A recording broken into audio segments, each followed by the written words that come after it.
Hello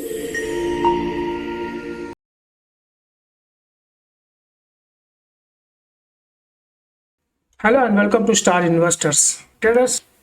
market analysis के एक और वीडियो में आप सभी का स्वागत है। चलिए देखते हैं कैसा रहा आज का दिन और क्या मोमेंटम लग रहा है आने वाले दिनों के लिए। बहुत ही पैनिक डे था आज का, ब्लड बाथ हुआ है पूरे मार्केट में। देख सकते हैं 700 पॉइंट्स का गैप डाउन निफ्टी आज ओपन हुआ था इस जोन के आसपास, और एंड ऑफ द डे एक रिकवरी आई है 300 पॉइंट की। मतलब जो शॉर्ट्स बने होंगे सुबह में वो थोड़े से कवर हुए हैं, कल एक्सपायरी है तो थोड़ी सी पोजीशन कवर हुई है, प्रॉफिट बुकिंग जिसको बोलते हैं वो थोड़ा सा हुआ है। लेकिन ओवरऑल अभी भी 420 425 पॉइंट डाउन हम लोग बंद हुए हैं आज के लिए। तो पैनिक है, ओवरऑल पैनिक है, हर सेक्टर में पैनिक चल रहा है। हर इंडेक्स में आप देखेंगे सेल ऑफ चल रहा है। तो रीज़न है जो वॉर चल रहा है मिडल ईस्ट में, वो रुकने का नाम नहीं ले रहा है। मतलब अब जितना दिन ज़्यादा ये खींचेगा उतने ज़्यादा प्रॉब्लम्स हमको देखने को मिलेंगे। तो ये अब लगा था कि थोड़ा सा जल्दी सॉर्ट आउट हो जाएगा, हफ्ते 10 दिन में हो जाएगा, लेकिन 10 दिन तो ऑलमोस्ट हो ही गए। अब अभी भी रुकने का कोई सिग्नल यहाँ से नहीं आ रहा है कि कोई बातचीत शुरू होगी या कोई होल्ड करेंगे या सीज फायर होगा। इस तरह का कोई साइन अभी तक दिखने को नहीं मिला है। तो पैनिक बढ़ते जा रहा है। ये पैनिक बढ़ते जा रहा है तो उससे चक्कर में क्रूड का जो प्राइस है वो बहुत भागना शुरू कर दिया उसने ऑलरेडी। तो ये क्या है कि ऑलरेडी वो $120 के आसपास चल रहा है, जो ये पिछले 3-4 सालों में सबसे हाईएस्ट लेवल है क्रूड का। तो ये जब वॉर सिचुएशन कंट्रोल में नहीं आएगी ना, तो जाहिर सी बात है क्रूड का प्राइस और भागेगा।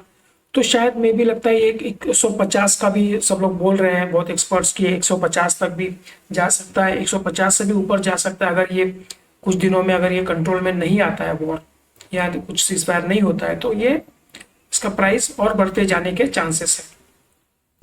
तो प्रॉब्लम है, वहाँ से सप्लाई कम हो रही है, प्रोडक्शन लोगों ने कम कर दिया है, वहाँ पे मिडिल ईस्ट में प्रोडक्शन कम किया है क्योंकि स्टोरेज का प्रॉब्लम है। तो प्रोडक्शन कम है, सप्लाई कम हो रही है। तो स्टेट ऑफ हॉर्मस में से ईरान ने जो रास्ता है वो बंद करके रखा हुआ है, तो उससे ग्लोबल सप्लाई में 20-25%, 30% का शॉर्टेज आ रहा है। तो क्रूड प्राइस भाग रहा है, अंधाधुंध भाग रहा है। अब उसका इफेक्ट बाकी जगहों पे भी अभी होना शुरू हो गया है। जैसे अभी आप देखिए बहुत सारे कंट्रीज में शॉर्टेज होता है, बहुत सारे रिजर्व जो होता है वो लिमिटेड होता है। हमारे यहाँ पे भी ये प्रॉब्लम है। तो अब ऑलरेडी एक दिन पहले एलपीजी का 60 रुपीज़ गवर्नमेंट ने बढ़ा दिया है। तो अभी अगर ये 4-5 दिन और चलता है तो हमको प्राइस के पेट्रोल, डीजल और सीएनजी के प्राइसेस में भी हमको एक स्पाइक देखने को मिलेगा आने वाले दिनों में, अगर ये कंट्रोल में नहीं आता है तो इसके साइड इफेक्ट्स हैं, बहुत सारा साइड इफेक्ट्स हर ग्लोबल लेवल पे हो रहा है। तो क्रूड बढ़ता जाएगा, बाकी सारी चीज़ें उसमें एक्सपेंस बढ़ेगा, तो ये प्रॉब्लम रहेगा। और ये ऑलरेडी 3 साल के ऊपर हाई में चल रहा है, तो वो और भी उसमें जाने के चांसेस है। अब क्रूड का प्राइस बढ़ रहा है तो वो इंटरकनेक्टेड है। बाकी आप वर्ल्ड में सारे मार्केट्स में देखिए, सब में सेल ऑफ चल रहा है, सारे सारे ग्लोबल इंडाइसेस में सेलिंग चल रहा है, क्योंकि डिपेंड करता है क्रूड। अगर सप्लाई कम हो जाती है तो बाकी सारी चीज़ें इंटरनल उससे कनेक्टेड होती हैं, तो चीज़ें महंगी, इन्फ्लेशन बढ़ेगा, शॉर्टेज बढ़ेगी तो ट्रांसपोर्टेशन बढ़ेगा, हर चीज़ें में महंगाई बढ़ने के चांसेस है।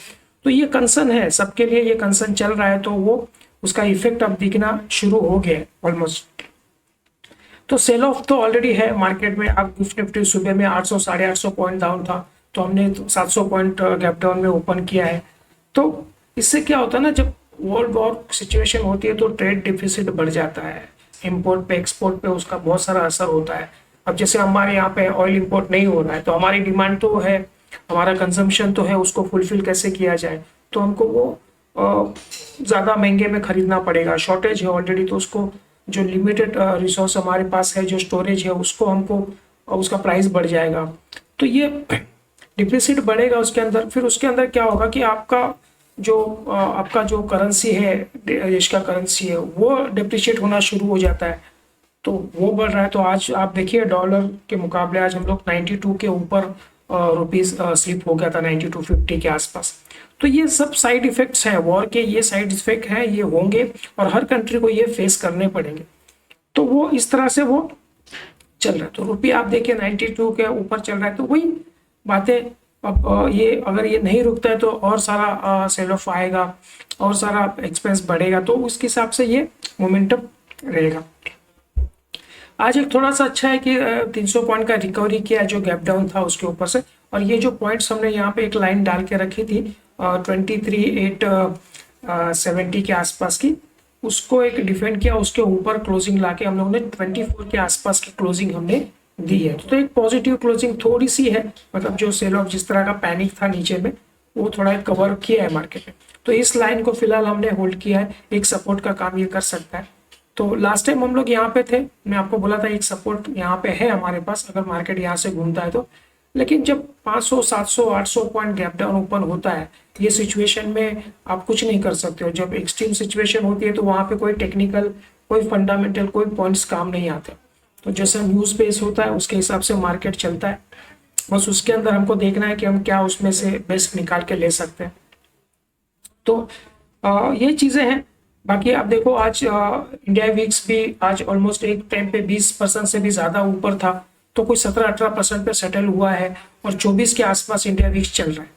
तो ये काफ़ी हाई लेवल पे है, वॉलेटिलिटी है, मार्केट काफ़ी ऊपर नीचे कर रहा है। तो आप प्रीमियम के प्राइस भी देखेंगे तो एट द मनी के प्रीमियम के प्राइस भी अगर आप निफ्टी में, सेंसेक्स में देखते हैं तो बहुत ज़्यादा है, बहुत ज़्यादा हाई है। अगर 100-200 पॉइंट आप आउट ऑफ द मनी जाते हैं तो हजार रुपया तो सेंसेक्स में प्रीमियम का प्राइस चल रहा है ऑप्शन कॉल पुट में। तो आप क्या बाय करोगे उसके अंदर, क्या मतलब पोजीशन बनाओगे आप रखोगे 100-200 का स्टॉप लॉस तो ऐसे ही हिट हो जाता है। आप 100-200 का टारगेट रखोगे, स्टॉप लॉस रखोगे, दोनों तरफ है। तो वॉलेटिलिटी एक एक्सट्रीम लेवल पे चल रही है। तो प्रॉब्लम है अब ये कब सेटल होगा हम बोल नहीं सकते, लेकिन अब ये सेंटीमेंट खराब होता जा रहा है। तो अगर ये सपोर्ट नहीं लेता है मार्केट और 1-2 दिन और 4-5 दिन, ये हफ्ते में भी कुछ यहाँ से पॉजिटिव न्यूज़ नहीं आती है, तो हम लोग ये वाला जोन भी ब्रेक कर सकते हैं। और एक उसके बाद हमारे पास एक एक्सट्रीम नीचे है कि 23,200। तो मेजोरिटी लोगों का व्यू ऐसा बन रहा है कि अगर ये वॉर और 10-15 दिन खींच जाता है, ऑयल के प्राइसेस और बढ़ जाते हैं, तो हम लोग 23 के लेवल्स भी हम लोग देख सकते हैं आने वाले समय में। तो हमने आपको फ्राइडे में जो वीडियो बनाया था उसमें बड़े टाइम फ्रेम पे, वीकली टाइम फ्रेम पे, डेली टाइम फ्रेम पे प्राइस एक्शन करके बताया था कि ये एक डाउन ट्रेंड का प्राइस एक्शन बना है और यहाँ से ये नीचे जा सकता है और हमारे पास ये सपोर्ट है। हमने ये आपको फ्राइडे वाले वीडियो में ही आपको ये चीज़ हमने प्राइस एक्शन करके दिखाया था, आप देख सकते हैं, डिस्क्रिप्शन में लिंक है उसका, आप पुराना वीडियो निकाल के देख सकते हैं। तो ठीक है, अब ये है सेल ऑफ हो रहा है, अब ये कहाँ रुकेगा पता नहीं देखते हैं फिर हम लोग कैसे इसमें कर रहे हैं। दूसरी चीज़ इसमें क्या है ना कि एक स्ट्रैटेजी होती है जब मार्केट में बहुत लंबा पैनिक आता है, तो जनरली एक स्ट्रैटेजी है जब मार्केट 10 से 12% करेक्ट हो जाता है कोई भी सिचुएशन के अंदर, तो जो लॉन्ग टर्म इन्वेस्टर्स हैं, जो SIP करते हैं, जो कुछ है, उन लोगों को एक लमसम अमाउंट मार्केट में एंटर कर देना चाहिए। ये हिस्ट्री ऐसा बोलती है कि अगर 10 से 12% का करेक्शन आप मार्केट में देख चुके हो ना, तो उसमें आपको एक टाइम है, आप उसमें पैसा आपको इन्वेस्ट करना चाहिए। अगर आपके पास कैश अवेलेबल है, या एवरेज आउट करना चाहिए, या फिर आपके SIP है तो आपको उसको थोड़ा SIP को बड़ा कर देना चाहिए और SIP को डबल कर देना चाहिए। क्योंकि यहाँ से क्या होता है ना, 10-12% से एक थोड़ा सा पैनिक बचा होता है, 2-3% शायद और उसके बाद नीचे जाए, लेकिन वहां से जो रिकवरी आती है ना अगले 6-8 महीने में, साल भर में, बहुत अच्छा रिकवरी मार्केट हमेशा देता है। आप कोविड के टाइम भी देख लीजिए, हर सिचुएशन में आप देख लीजिए। तो अगर ये सिचुएशन, अब मुझे लग रहा है कि हम लोग 8-8.5%, 9% के आसपास ऑलरेडी हम लोग नीचे आ चुके हैं, और 8-9% के आसपास। तो अगर ये 10-12% आपको कहीं दिख जाता है ना, तो आप वहाँ पे पैसा पार्क कर सकते हैं मार्केट में। वो आपको आने वाले 6-8 महीने का वेट करना पड़ेगा, लेकिन बहुत अच्छा खासा रिटर्न यहाँ पे बनता है। तो ये एक स्ट्रैटेजी है जो बहुत बड़े लेवल के इन्वेस्टर्स हैं, जो FIIs लेवल के लोग हैं, या DIs हैं, बड़े इंस्टीट्यूशनल है, ये स्ट्रैटेजी वो लोग फॉलो करते हैं। तो हमेशा 10-12% के बाद में आप अपना पैसा मार्केट में एंटर कर सकते हैं।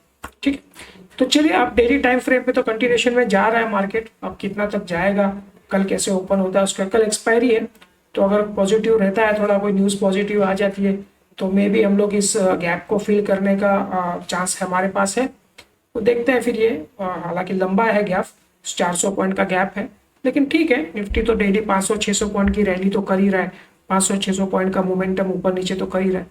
तो अगर कल पॉजिटिव रहता है तो हम लोग इस जोन के आसपास आने की कोशिश कर सकते हैं। अगर नीचे चलता है तो फिर एक लाइन का एक सपोर्ट है यहाँ से, तो ये लाइन का सपोर्ट भी ब्रेक हो सकता है कल। तो आज का जो लो मार्क करके रखिए आप, 700 के आसपास का लो है, तो ये चीज़ देख सकते हैं। तो एक बार चलिए इंट्राडे पे 15 मिनट के टाइम फ्रेम पे देख लेते हैं क्या मोमेंटम बना है, कुछ प्राइस एक्शन बना है तो क्या है, कल के लिए क्या बन रहा है देख लेते हैं। ट्रेडर्स 15 मिनट का टाइम फ्रेम है, बड़ा गैप डाउन था आज का इस जोन के आसपास जो हमने मार्क किया था, यहाँ पे एक टाइम स्पेंड किया मार्केट ने, उसके बाद में थोड़ा थोड़ा करके एक रिकवरी मार्केट ने दिया है, लगभग 300-325 पॉइंट का एक रिकवरी मार्केट ने दिया है। तो ये होता ही है, बहुत गैप डाउन बहुत ज़्यादा बड़ा हो जाता है तो वहाँ से जो प्रॉफिट बुकिंग आती है, सेलर्स अपनी पोजीशन स्क्वायर अप करते हैं, तो एक रिवर्स ट्रेंड मार्केट में देखने मिलता है। ये सिचुएशन हमने आपको काफ़ी बार समझाई है, बहुत बड़ा गैप अप होता है तो वहाँ से मार्केट नीचे की तरफ आता है, और बहुत बड़ा गैप डाउन होता है तो मार्केट उस दिन में पर्टिकुलर डे में एक रिकवरी देता है। जैसे आज का दिन आप देखिए, बहुत लंबा गैप डाउन था नीचे में, उसके बाद एक रिकवरी आई है, यहाँ से मार्केट एक रिकवरी दिया है। तो मॉर्निंग मैसेज में हमने आपको बोला था अगर ये 880 का लेवल अगर निफ्टी क्रॉस करता है तो आप इसमें एक इंट्राडे में बाय का कॉल ले सकते हैं, बाय की पोजीशन बना सकते हैं। 880 से एक 930 फर्स्ट टारगेट रहेगा और 930 के बाद 980 एक सेकेंड टारगेट रहेगा।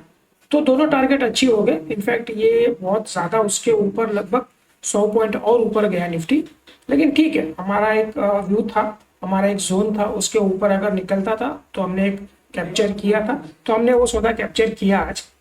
तो हमने आपको बोला भी था, और मॉर्निंग मैसेज में हमने आपको एक चीज़ भी दिखी थी कि मार्केट सेकेंड हाफ में रिकवरी दे सकता है, जिस तरह का डेटा जनरेट हो रहा है, जिस तरह का डेटा बन रहा है, ओवरसोल्ड सिचुएशन से हम लोग थोड़ी सी रिकवरी कर रहे हैं।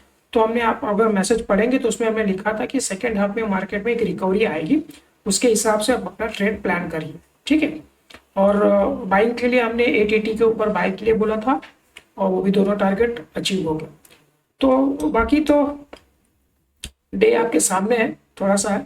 अब कल के लिए हमारे पास क्या पॉइंट्स बन के आ रहे हैं, देखिए अगर ये फ्लैट टू पॉजिटिव ओपन होता है तो ये टारगेट हमारा है कल के लिए, ये गैप फिल होने के चांसेस है, ज़्यादा लंबा नहीं है, 400 पॉइंट का एक है, 400 पॉइंट की रैली आ सकती है अगर कुछ थोड़ा सा पॉजिटिव रहता है कल का मार्केट। कल एक्सपायरी है तो थोड़ा सा मोमेंटम दोनों तरफ रहेगा, थोड़ा प्रेशर भी रहेगा मार्केट पे, लेकिन बहुत तरह से मार्केट गिरा है तो हमको लग रहा है कि एक्सपायरी में बहुत सारी जो पोजीशंस है वो स्क्वायर अप होंगी, बहुत सारे शॉर्ट्स बने हैं वो स्क्वायर अप होंगे। तो अगर मैं देखूँ तो शायद थोड़ा सा एक पॉजिटिव डे रहने का हमको एक उम्मीद है कल। अब वो देखते हैं सिचुएशन कैसी है, क्योंकि आजकल कोई टेक्निकल्स फंडामेंटल्स कोई काम नहीं करेगा, जिस तरह से न्यूज़ आएगी, न्यूज़ बेस्ड मार्केट है। तो अगर देखते हैं डेटा कैसे जनरेट होगा, उसके हिसाब से हम आपको कल मॉर्निंग में अपना मैसेज देंगे, ठीक है। पॉजिटिवनेस में चलता है तो इस तरफ हम लोग बढ़ेंगे ये गैप फिल करने के लिए। अगर वापस से कल हम लोग इसके नीचे चलते हैं, ये वाला जोन है 880 वाला, इसको अगर हम लोग वापस से ब्रेक कर देते तो आज का जो लोएस्ट है उसके लिए हम लोग जाएंगे 700 के, ठीक है। तो इस तरह का आप इसको मार्क करके रख सकते हैं यहाँ पे। बाकी इंटरडे में हम आपको मैसेज दे देंगे क्या पॉइंट्स निकल के आ रहे हैं, क्या बाय करना है, कुछ से लेवल पे बाय करना है, वो जैसा डेटा जनरेट करेगा वो अपने हिसाब से आप अपना रिसर्च करके उस पर कॉल ले सकते हैं, ठीक है डर्स। तो चलिए आज के लिए हम लोग इतना ही रखते हैं, मिलते हैं अगले वीडियो में, देखने के लिए थैंक यू।